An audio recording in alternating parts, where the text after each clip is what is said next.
যারা কাজ করবে তাদের বিরুদ্ধে ড্রাস্টিক অ্যাকশন হবে। কেউ বাজার প্রতিহত করবে, কেউ গাড়ি আটকাবে বা গাড়ি এই বাজারে না নেবে, গরু আসছে সুবিল বাজারের জন্য হয় না, সুবিল বাজার না, এটা ফতেহাবাদ বাজারে নিয়ে যাও, এখানে নামতে দিবে না। এইসব যদি কোনো ঘটনা ঘটে আমরা মামলা নিব, আমরা সরাসরি মামলা নিব। আমি কথা বলে শেষ করতে, আমরা সরাসরি মামলা নিব যে যারা গরুর গাড়ি আটকাবে, গরু এখানে থাকতে দিবে না, এই বাজার না ওই বাজারে নিয়ে যান, এসব কাজ যদি কেউ আটকায় তাদের বিরুদ্ধে আমরা চাঁদাবাজির মামলা নেব। আর যারা বাজারে এসে কোনো ত্রাসি সৃষ্টি করবে দুটো বিচারে মামলা নেব। সরকারের একেবারে করার নিষেধ নির্দেশনা। হ্যাঁ, এখন যে কোনো বিষয়ে সহযোগিতা করবেন। আমার কথা হচ্ছে এখানে কোনো কে কিসের লোক কার লোক দেখার কোনো সুযোগ নেই। ওপেন ডিক্লারেশনের মাধ্যমে সরকারি দরপত্রের মাধ্যমে পাইছে এবং এই বাজার সুষ্ঠুভাবে যেন ব্যবস্থাপনা হয় এই জন্য সরকার যে ধরনের অ্যাকশন নেওয়ার নেবে, এই মেসেজটা দেওয়ার জন্য আসছি। আপনারা যারা বাজারে আসবেন নির্বিঘ্নে আসবেন, বাজার করবেন, কারো কোনো ধরনের ভয় ভীতি হুমকি হিসেবে এগুলো তোয়াক্কা করবেন না। বুঝতে পারছি মুরব্বী? তোয়াক্কা করবেন না। যারা বিক্রি করতে আসবেন নির্বিঘ্নে আসবেন, যারা কিনে নেবেন নির্বিঘ্নে নিয়ে যাবেন। আর সবাই সচেতন থাকবেন ছিনতাইকারী আর চাল টাকার নোট থেকে।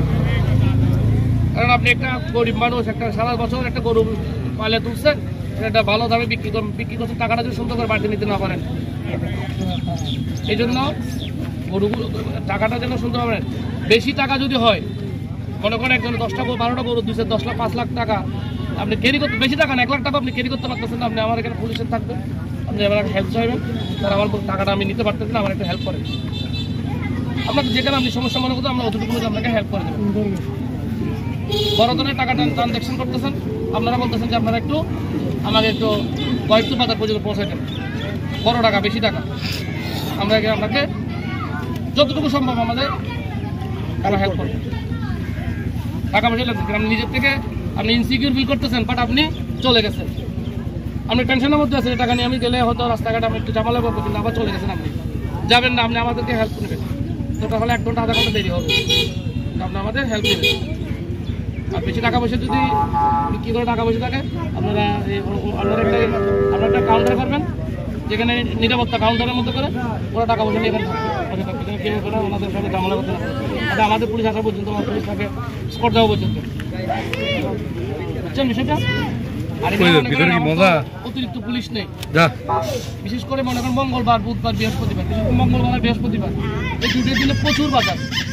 পুরো দেবীর দ্বারে 32টা বাজার, 32টা বাজারের মধ্যে 15-16টা বাজার হবে শুধু মঙ্গলবার আর দেবীর দ্বারে বৃহস্পতিবার। সুতরাং আমি তাদেরকে প্রত্যেকটা বাজার তো আমার খেয়াল রাখতে হবে। তো আমি চেষ্টা করবো যতটুকু সম্ভব আমার সামর্থ্যের মধ্যে আমি আপনাদেরকে হেল্প করবো, বুঝছেন? আর এলাকাবাসীও হেল্প করেন, কারণ এখানে যদি ঘটনা একটা ঘটে যায় নাম হবে এলাকার, এখানে চিন্তায় হয়, এখানে বাজার থাকে।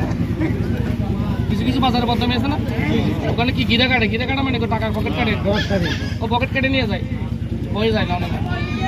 আমিও চাই এই এলাকার জন্য বদনামিটা না হয়, মানুষ যেন, বাইরের মানুষ যেন নির্বিঘ্নে সুন্দরভাবে বাজারটা করতে। এই সহযোগিতা করবেন সবাই? ঠিক আছে, তাহলে আসসালামু আলাইকুম।